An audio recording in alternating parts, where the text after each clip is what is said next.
Това за вас журналистика ли? И тези хора трябва ли, в кавички ваши колеги, да се ползват от така ширещата си снизходителност и от цялото българско законодателство, което дава възможността на тях, нали, да си вършат кавички работа? Това работа ли? И да продължа ли с такива идиотски въпроси? А първият ден какво беше внесено в работата на Народното събрание? Закон внесен от „Атака“ за по-тежко наказуем състав, за квалифициран състав, защита на учителите, на лекарите.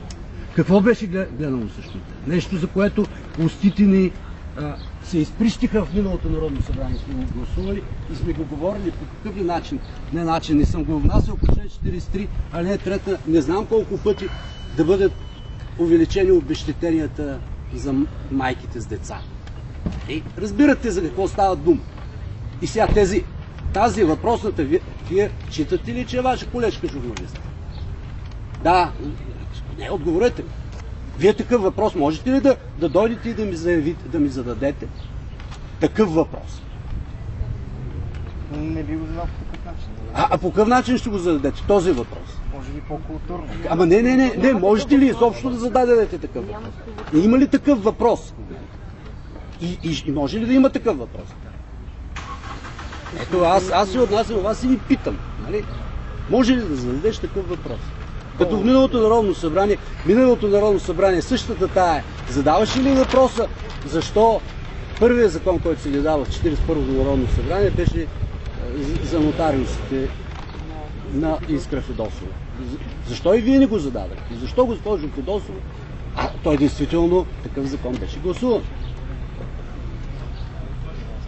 Аз искам да попитам нещо друго.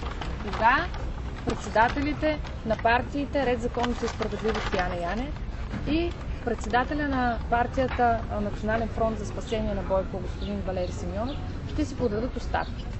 Защото тези хора загубиха изборите.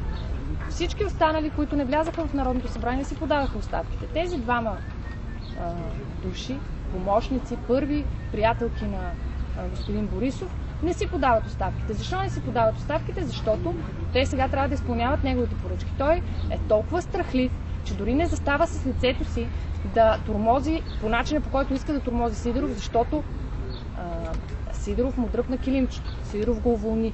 И той е толкова страхлив, че дори не застава срещу Сидеров, а праща Янето, нали, който щеше да го уволнява, и праща Националния фронт за спасение на Бойко, Валери Симеонов. Аз искам да попитам тези двамата кога ще си подадат оставките и кога ще спрат да изпълняват поръчките на Борисов. Защото те това правят.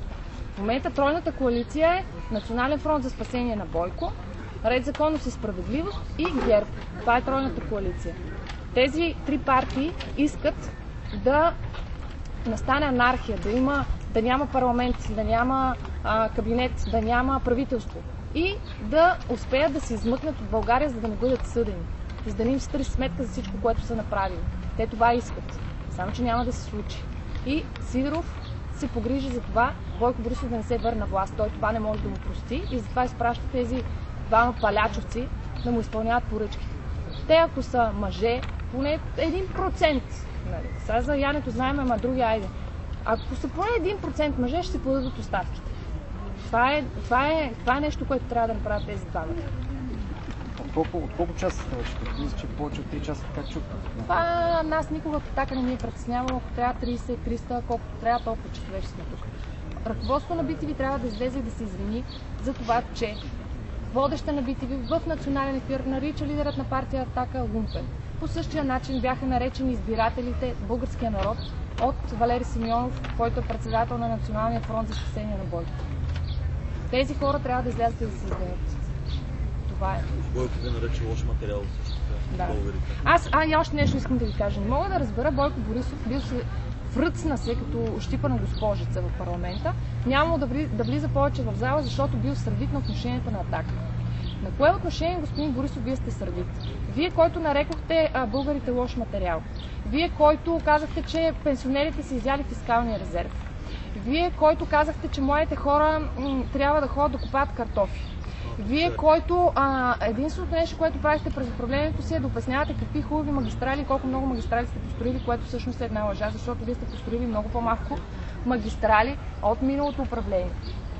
Вие с всички обиди, които нанесохте на българския народ, с всички далавери, които направихте, с начина, по който ограбвахте българския народ, вие ли ще ми говорите за това, че сте обидени в отношение? Вие ли ще ми говорите за култура? Вие ли ще ми говорите за каквото и да е? Просто мястото ви е в затвора и хората ви го казаха. Те не случайно ви пометоха, не случайно ви свалиха от власт. Няма да дестабилизирате държавата. Няма да успеете да направите каквото и да е, за да предизвикате отново избори, за да може да се измъкнете. Знаеме каква е целта ви, знаеме, че искате знаеме, че искате да заметете следите, знаеме, че искате да се по някакъв начин да се спасите от това, което ви чака, но това няма да се случи. Вие ще отговаряте за всичко, което направите.